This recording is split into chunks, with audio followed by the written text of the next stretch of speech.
میں عرض کر رہا تھا جو میرا اصل مقصد ہے کہیں وہ میں نہ چلا جاؤں. جو میرے آج جمعے کا موضوع ہے آپ بات کو سمجھیں توجہ سے.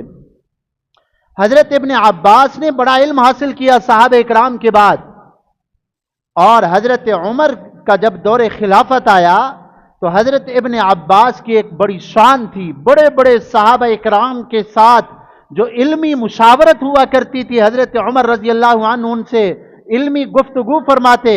ابن عباس چھوٹے بچے تھے، وہ بھی ساتھ ہوتے تھے. بعض مرتبہ بعض صحابہ نے کہا کہ جی حضرت آپ ہمیں بڑے بڑے لوگوں کو بلاتے بڑی عمر کے، اب اس بچے کو بھی ہماری مجلس میں بلا لیتے ہو، یہ تو ہمارے بچوں جیسا ہے. آپ خود سوچیں، سارے ہی بڑے بزرگ سفید داڑھیوں والے بیٹھے ہوں، ان کے ساتھ ایک 10-15 سال کا بچہ بھی بلا لے ہم، تو عجیب سا لگتا ہے نا. کبھی سارے ہم عمر بیٹھے ہیں، سفید داڑھیوں والے ہیں، سارے ماشاءاللہ بڑے بڑے عمر کے ہیں، ان میں ایک چھوٹے بچے کے آنے کی کیا ضرورت.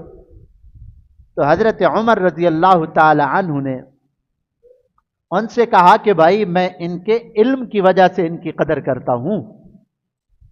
فرمایا اچھا یہ جو سورۃ النصر ہے نا، اذا جاء نصر اللہ والفتح ورأیت الناس يدخلون فی دین اللہ افواجا، میرے مدنی کریم اذا جاء نصر اللہ، جب اللہ کی مدد آ جائے، والفتح مکہ مکرمہ فتح ہو جائے، ورأیت الناس يدخلون فی دین اللہ افواجا، آپ دیکھیں کہ فتح مکہ کے بعد لوگوں کی فوجیں آ رہی ہیں اور اسلام کے اندر داخل ہو رہی ہیں، قبائل کے قبائل آ رہے ہیں، 1000 آدمی مسلمان ہو رہا ہے، کبھی 2000 آدمی مسلمان ہو رہے ہیں، کبھی کتنا آدمی مسلمان ہو رہے ہیں. جب آپ یہ منظر دیکھ لیں فسبح بحمد ربک واستغفرہ، پھر آپ تسبیح کی کثرت کیجئے، استغفار کی کثرت کیجئے. انہ کان توابا، اللہ کی ذات بڑی بخشنے والی ہے، توبہ قبول کرنے والی ہے. یہ اس آیت کا ظاہری ترجمہ ہے. تو حضرت عمر رضی اللہ عنہ نے ان بڑے صحابہ سے جو عمر میں بڑے تھے نا، ان سے پوچھا کہ بھائی اس آیت کے اندر اللہ تعالیٰ نے کیا فرمایا ہے، کیا پیغام دینا چاہتے ہیں اللہ تعالیٰ اس سورت کے اندر. تو سارے صحابہ اکرام جو بھی بیٹھے ہوئے تھے انہوں نے فرمایا حضرت بالکل واضح بات ہے، اللہ تعالیٰ نے فرمایا جب مکہ فتح ہو جائے، اسلام میں لوگ فوجوں کی فوجیں آئیں، محبوب اب تسبیح کیجئے، بس شکر کیجئے اللہ کا. حضرت عمر سے سارے بڑے بڑے عمر کے صحابہ نے یہی عرض کی.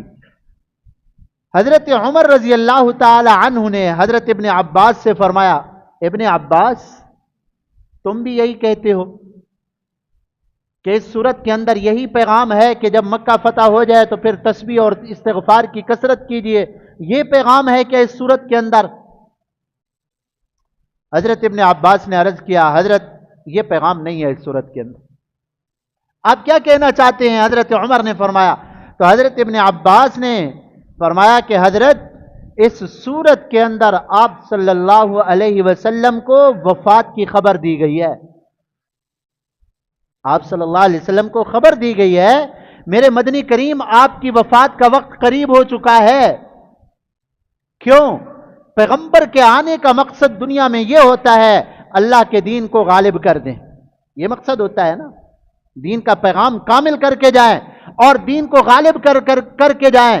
میرے محبوب جب مکہ فتح ہو جائے گا اور لوگوں کی فوجیں اسلام میں داخل ہو جائیں گی، آپ کے آنے کا مقصد پورا ہو جائے گا.